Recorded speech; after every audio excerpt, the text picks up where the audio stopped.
वसुदेव जी की 7 पत्नियां हैं।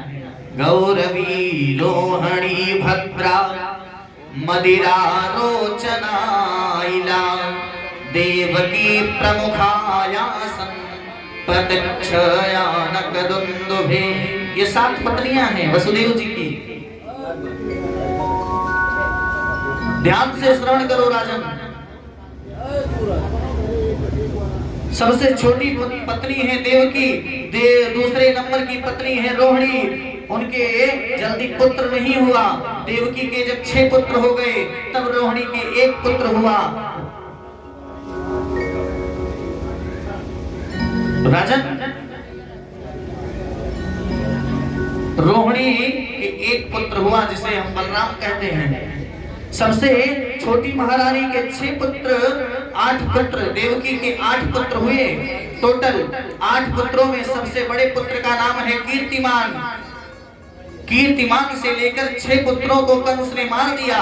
7वां पुत्र जो बलराम हुआ उसे भगवान ने बचा लिया योगमाया से।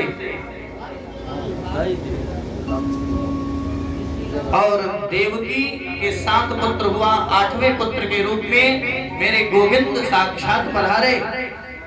मथुरा में जन्म लिया, गोकुल में पन्ना झूली, वृंदावन में खूब लीला की।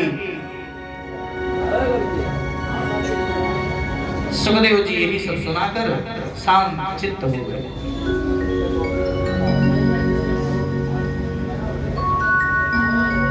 परीक्षित ने कहा, गुरुदेव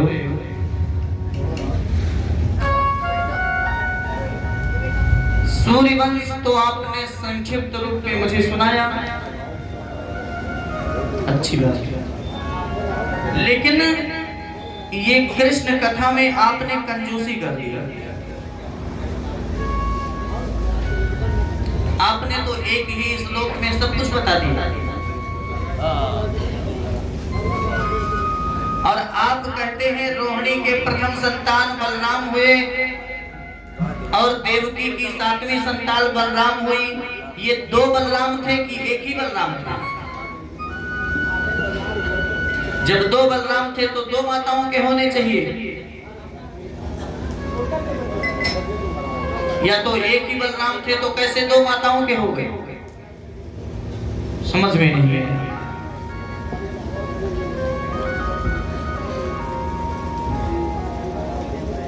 मेरे बाबा जो पांडव लोग थे उनके साथ में क्या था? कुछ नहीं, छोटी सी सेना थी, 5 भाई इतना थे।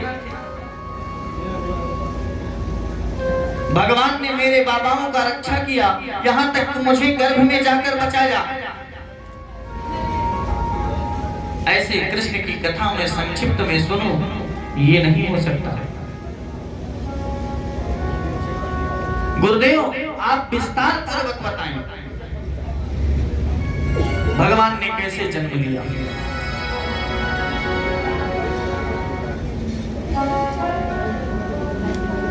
सुखदेव स्वामी ने कहा, राजन श्रोता तो मैंने बहुत देखा, लेकिन आपके जैसा श्रोता नहीं देखा। परीक्षित ने हमारे और आप जैसे कथा नहीं सुनी थी सज्जनों। 7 दिन तक कथा चली है। 7 दिन में ना तो परीक्षित ने आसन बदला है, ना सुखदेव स्वामी ने आसन बदला है। एक ही आसन पर बैठे रहे। परीक्षित से सुखदेव स्वामी ने कहा, परीक्षित आज 3 दिन बीत गया है, 4था दिन है, और मैं चाहता हूं कि 4 दिन बीत गया, आपने आसन नहीं बदला।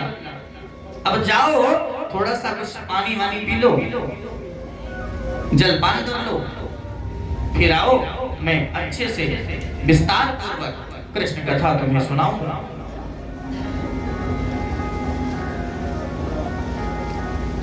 परीक्षित ने कहा, गुरुदेव नैसा दिता दुख सहारो, मुझे भूख नहीं लगती, मुझे प्यास नहीं लगती। अच्छा अब ये बताइए आप लोग, किसी को राजभोग खाने को मिले तो बतासा खा के पानी पिएगा? राजभोग खाएगा, बतासा खाएगा। परीक्षित ने कहा ये जो आपके मुख से अमृत मैं पी रहा हूं, इसको पीने के बाद मुझे कोई प्यास नहीं लगती। और गुरुदेव क्षमा करें, इसी प्यास की वजह से एक ऋषि के गले में मैंने मरा हुआ सर्प डाला था। जब वह ऋषि मुझे श्राप दिया था, तब से मुझे भूख नहीं लगती, प्यास नहीं लगती। आप तो बस कथा श्रवण कराएं।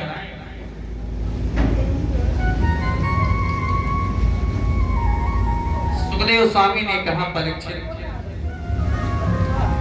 मान लो, श्रोता तो बहुत देखे पर आप जैसे श्रोता मैंने नहीं देखा। धन्य है परीक्षित, मैं अवश्य आपको कृष्ण कथा सुनाऊंगा, जरूर सुनाऊंगा राजन। क्यों? क्योंकि आपकी इच्छा कृष्ण कथा में प्रबल है।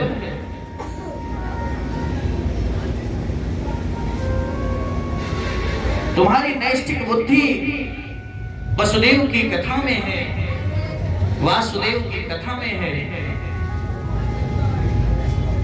हमें परम आनंद आया, इसलिए राजन सुनाऊंगा, विस्तार से सुनाऊंगा। सुखदेव जी ने कहा, परीक्षित पृथ्वी पर जब पाप ज्यादा बढ़ने लगते हैं ना, तो जानते हो क्या होता है?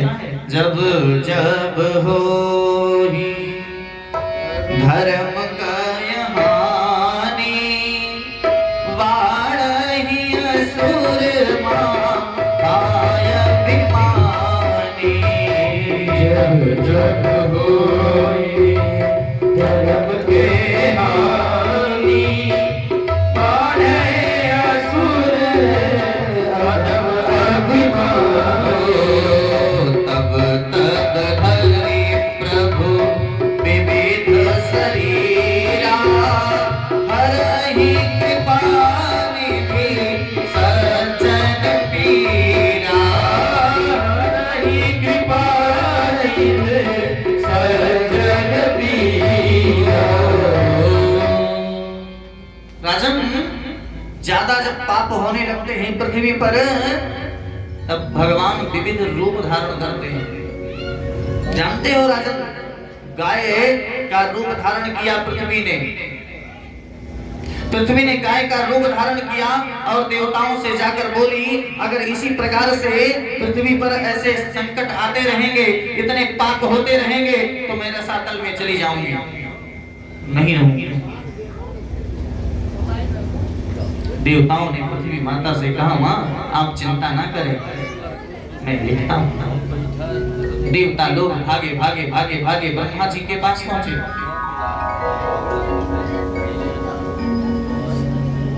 ब्रह्मा जी से कहा, कुछ करिए। ब्रह्मा ने कहा, आप परेशान ना हो, मैं भगवान से संपर्क करता हूं। भगवान से ब्रह्मा जी ने बात की।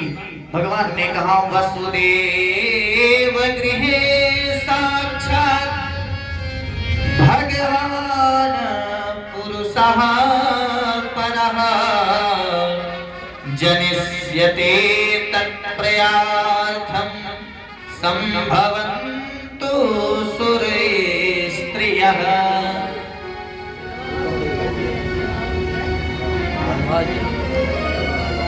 ब्रह्मा ने कहा, मथुरा में वसुदेव नाम के राजा हैं।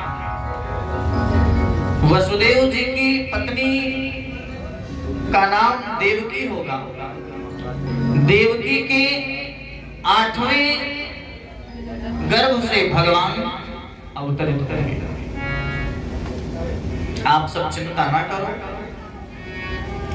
गोकुल में नंद जी की भार्या यशोदा है, उन्हीं के यहाँ भगवान खेले कूदे। देवताओं ने कहा, माँ पृथ्वी आप चिंता ना करें, आपकी समस्या का समाधान होगा।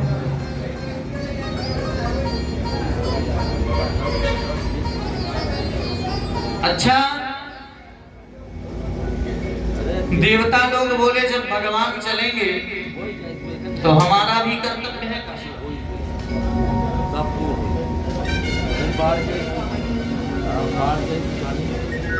हम लोग भी अवतार लेंगे और भगवान के घर चलेंगे।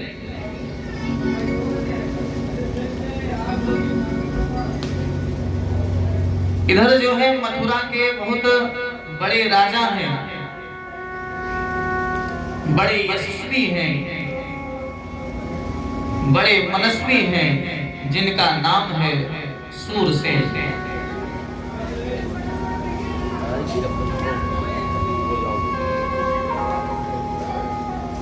एक और राजा हुए जिसे हम कहते हैं उग्रसेन।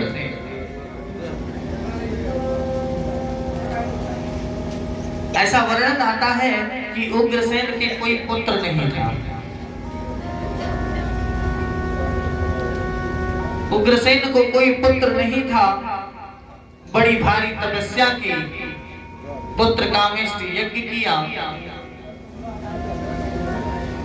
तब भगवान की कृपा से उनकी पत्नी को गर्भ हुआ। एक दिन उनकी पत्नी जंगल में विचरण करने गई थी और जंगल में विचरण करते हुए देखा श्री राम जय राम जय जय राम, श्री राम जय राम जय जय राम। सभी लोग गाइए श्री राम जय राम जय जय राम, श्री राम जय राम जय जय राम, श्री राम जय राम जय जय राम, जय हो श्री राम जय राम,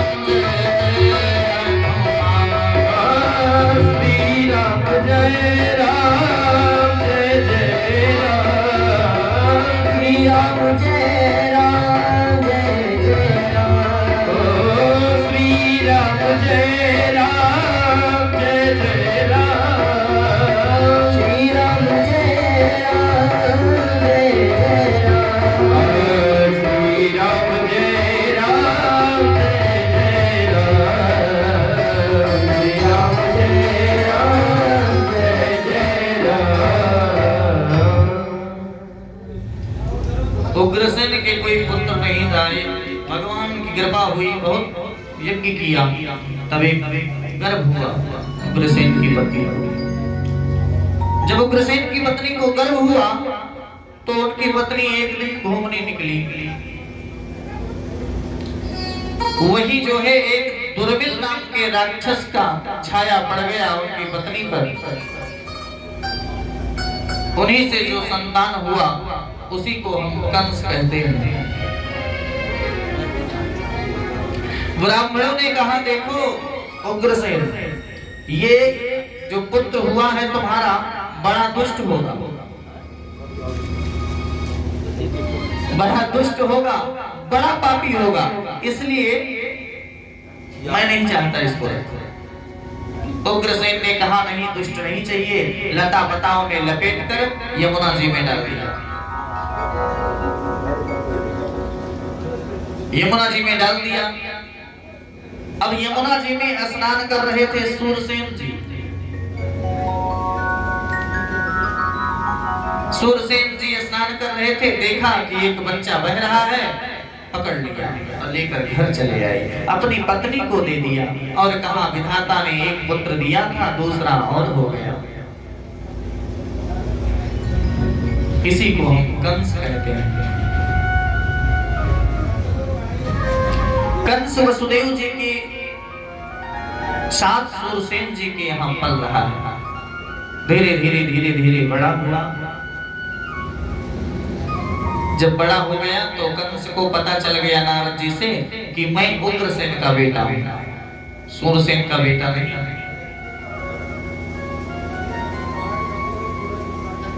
रात्रि में चला गया कैलाश पर्वत पर और तपस्या करने लगा। भगवान शंकर को प्रकट किया। शंकर भगवान से कृपा पाया। शंकर भगवान ने एक धनुष दिया और कहा जाओ, ये धनुष जो तोड़ देगा वो तुम्हें छोड़ नहीं सकता। बड़ी भारी तपस्या किया और चला आया धनुष लेकर। अब अपनी कमेटी में अघासुर, बकासुर, व्योमासुर, अरिष्टासुर, धेनुकासुर अनेक राक्षसों को इकट्ठा किया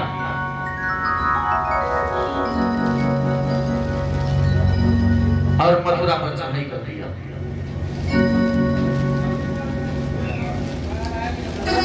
यज्ञ विध्वंस किया, कहीं भी यज्ञ हो रही हो विध्वंस कर दे। उग्रसेन ने समझाया, पुत्र ये ब्राह्मण लोग इतने वैदिक मंत्रों के द्वारा यज्ञ कर रहे हैं और आप यज्ञ को विध्वंस कर देते हैं, ये अच्छी बात नहीं है।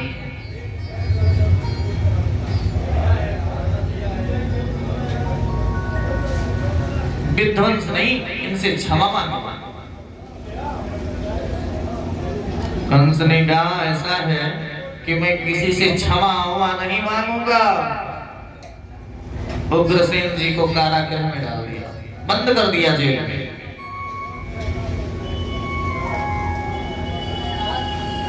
मथुरा में ढिढोरा पिटवा दिया कि आज से पूजा बंद, पाठ बंद, होम बंद, यज्ञ बंद।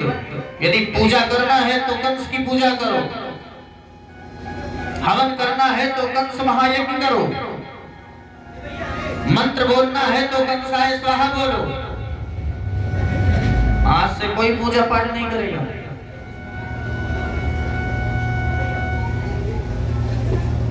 अच्छा, ये चल ही रहा था, एक भाव और आया कंस के मन में।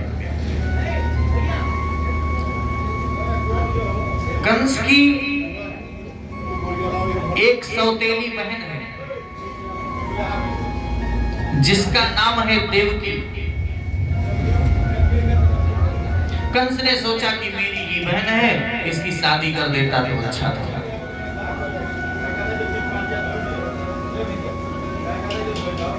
कंस ने कहा कि शादी करवा दूंगा, ठीक रहेगा, मेरी ही तो बहन है।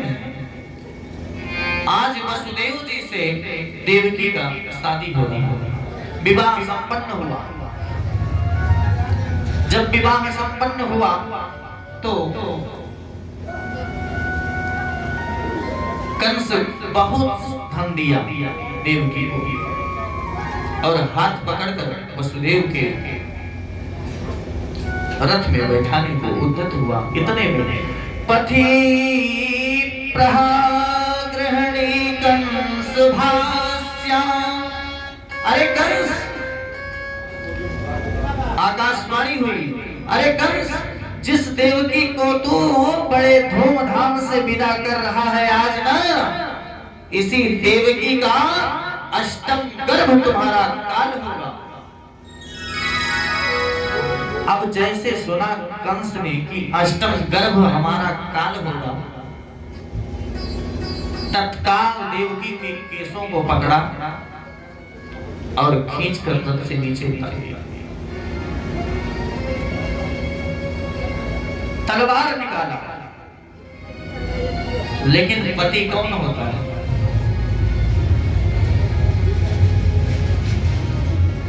पति कहने का अधिकारी कौन है? पति कहने का अधिकारी वही है जो अपनी पत्नी की हर प्रकार से सुरक्षा कर सके, नहीं तो वह पति कहने का अधिकारी नहीं है। वसुदेव जी ने तलवार को पकड़ लिया और कहा, कंस, ये क्या कर रहे हो?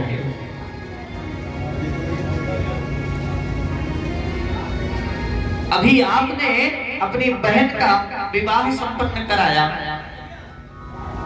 और तत्काल तलवार से उसे मारने के लिए उद्यत हो। क्या कहेगा समाज?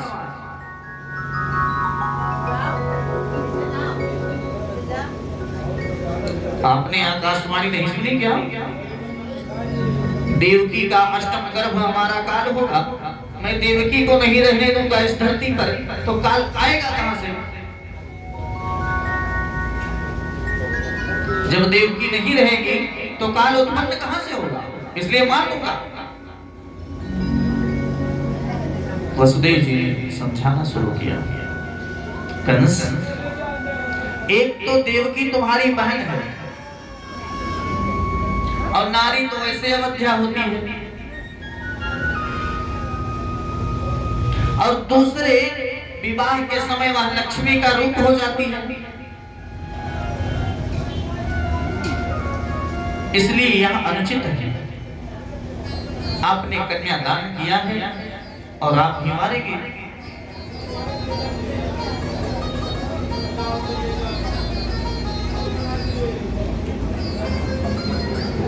नहीं कर सकते। अरे मेरे काल को जन्म देगी देवकी, मैं छोड़ नहीं सकता देवकी को।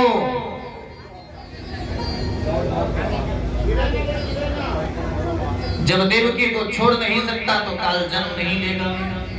वसुदेव जी ने बड़ी सुंदर बात कही, मृत्युर्जन्मवतां वीर देहेन सह जायते अध्यवाप्त सतान्ते वा मृत्तयो प्राणिना भुवा।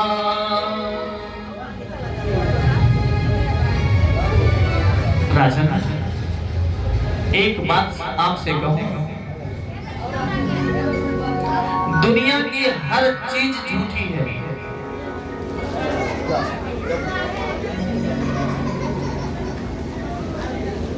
दुनिया की सारी चीजें झूठी हैं।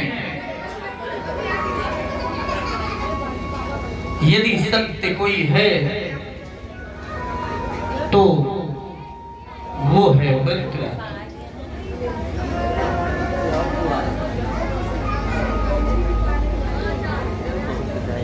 राजन,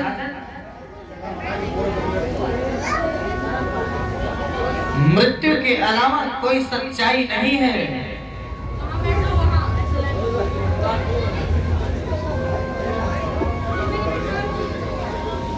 और ये मृत्यु